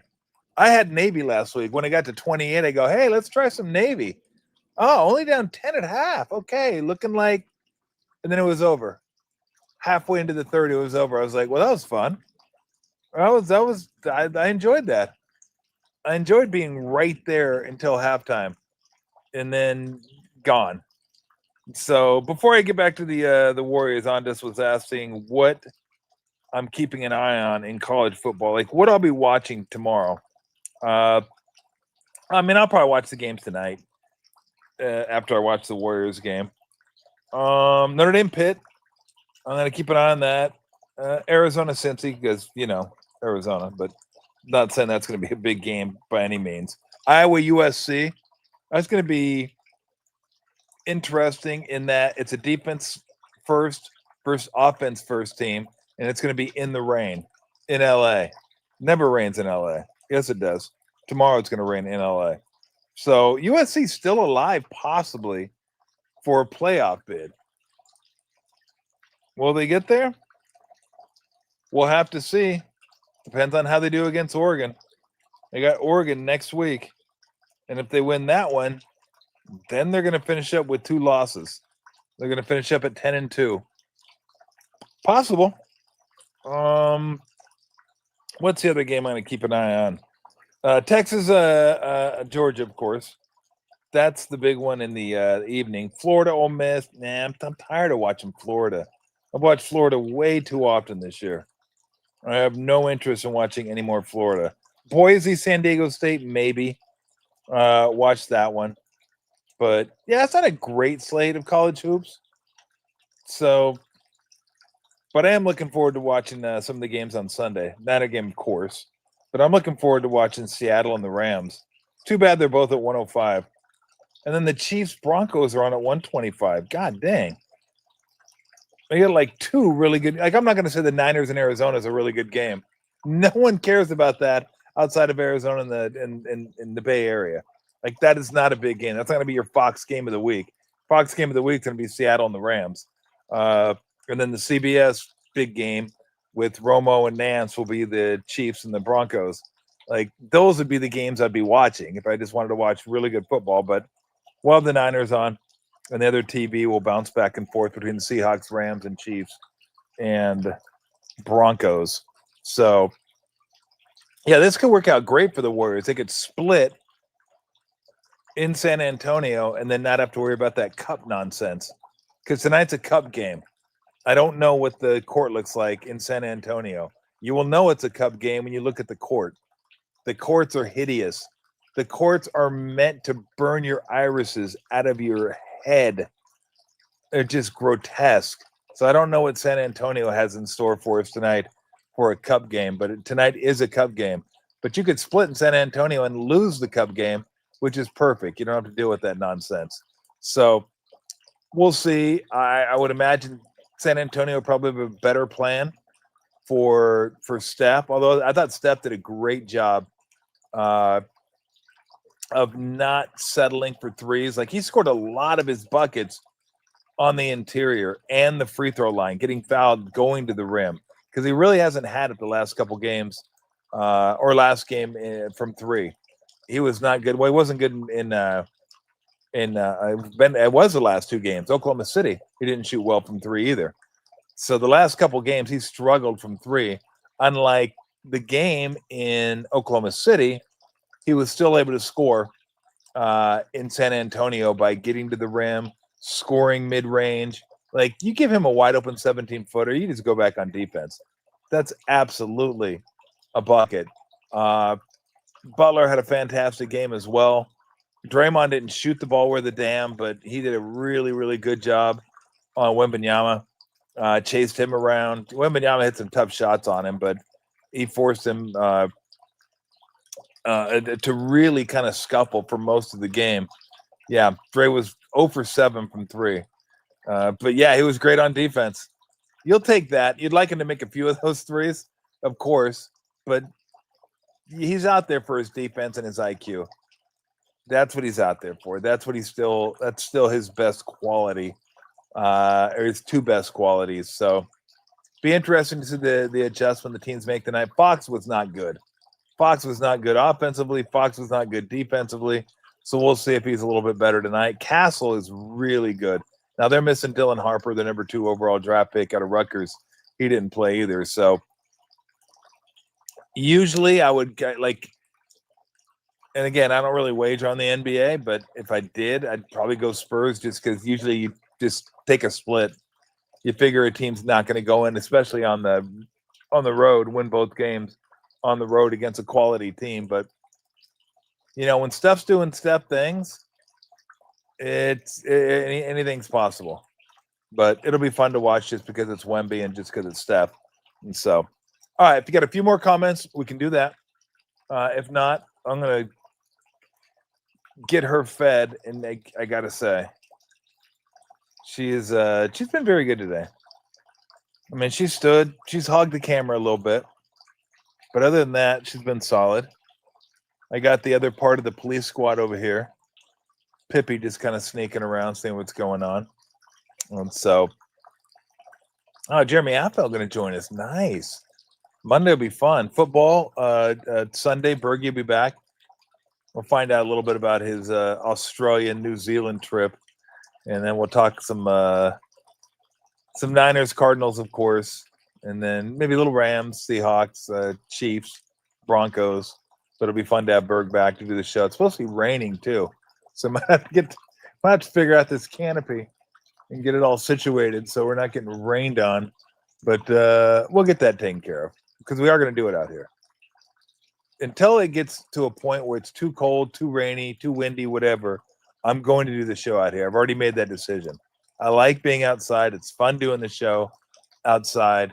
I love doing it with the fire pit. Fire pit's going to be sweet. On Sunday night, it'll be dark by the time we get out here, so that's going to be great.